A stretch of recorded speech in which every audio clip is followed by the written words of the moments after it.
The Old Father. In a small, quiet village nestled between rolling hills and dense forests, there lived an old man named Elias. He was a figure of quiet dignity, his face etched with the lines of time and experience.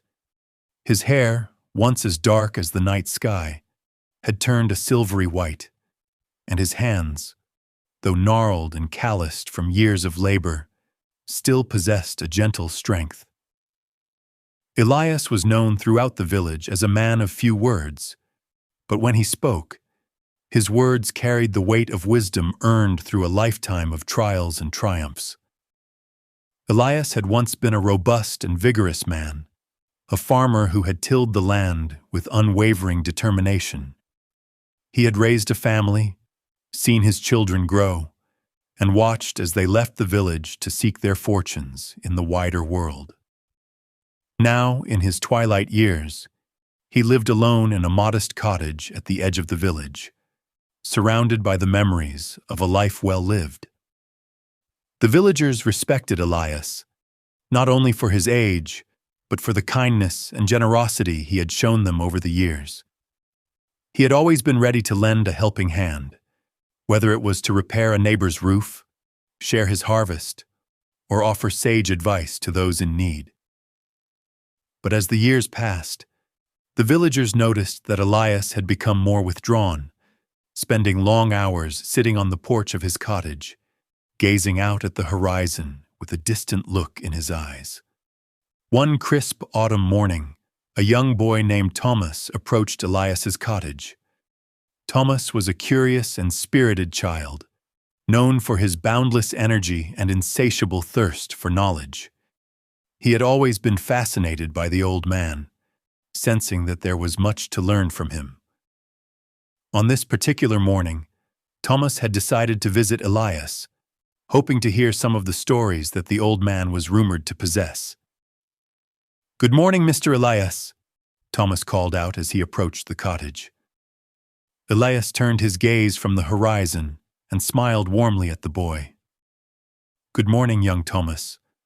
What brings you to my humble abode on this fine day?" "I was wondering if you might tell me a story," Thomas replied, his eyes shining with anticipation. "I've heard that you've lived through many adventures and have seen so much of the world." Elias chuckled softly, a twinkle in his eye. "Ah, the stories of an old man, are they? Well, I suppose I have a few tales to tell. Come, sit with me and I'll share one with you." Thomas eagerly took a seat on the porch beside Elias, and the old man began to speak. "Many years ago, when I was a young man, I set out on a journey to find my fortune. I had heard tales of a distant land, rich with opportunity, where a man could make a name for himself. So with nothing but a knapsack on my back and a heart full of dreams, I left the village and ventured into the unknown. The journey was long and arduous, filled with challenges and dangers. I crossed vast deserts, climbed towering mountains, and navigated treacherous rivers. Along the way, I encountered many people, some kind and generous, others deceitful and cruel. But through it all, I learned valuable lessons about life, about the importance of perseverance, courage, and integrity. After many months of travel, I finally reached the land I had been seeking. It was a place of great beauty and abundance, but it was also a place of fierce competition. I worked tirelessly, taking on any job I could find, from laboring in the fields to working in the bustling markets. I faced many setbacks and disappointments, but I never gave up. One day, I met a wise old man who took me under his wing. He taught me the secrets of success, not just in business, but in life. He showed me that true wealth is not measured in gold or silver, but in the relationships we build, the kindness we show to others, and the legacy we leave behind. With his guidance, I began to prosper. I started my own business, a small farm that grew into a thriving enterprise. I married a wonderful woman, and together we raised a family.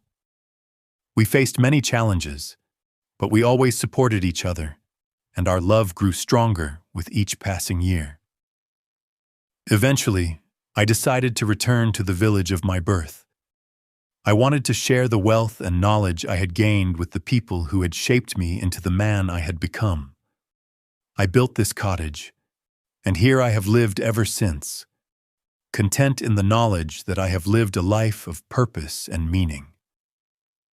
As Elias finished his story, Thomas sat in silent awe, his young mind filled with images of distant lands and grand adventures.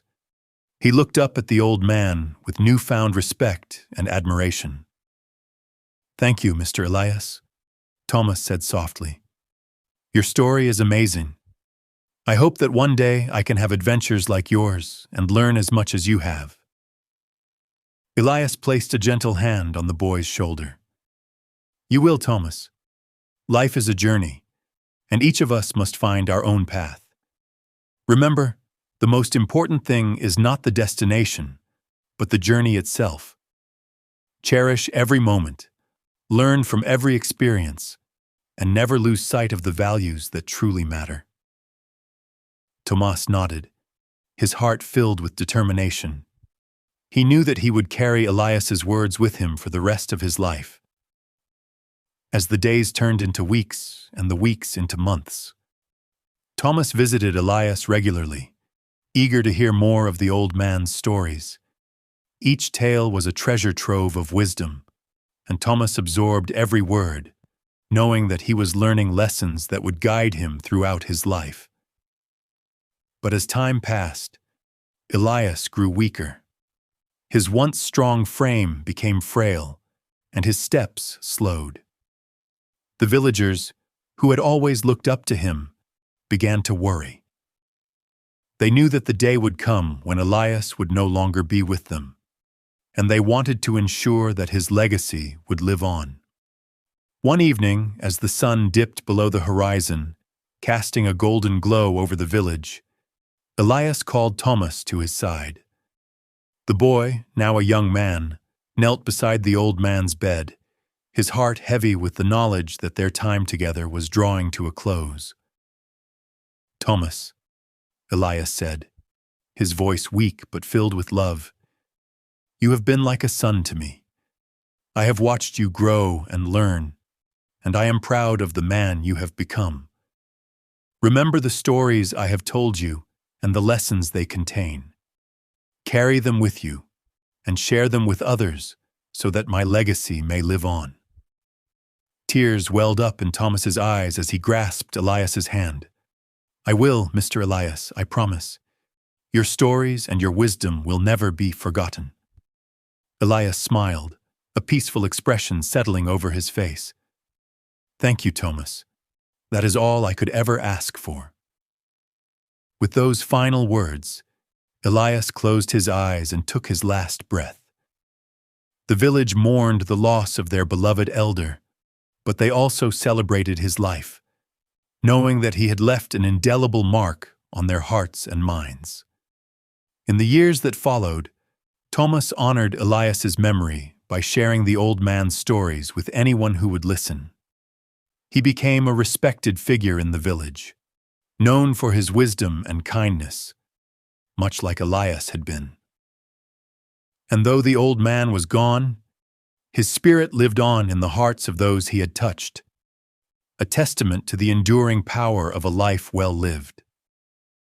And so the legacy of the old father, Elias, continued to inspire and guide the people of the village, reminding them that true wealth lies not in material possessions, but in the love, wisdom, and kindness we share with others.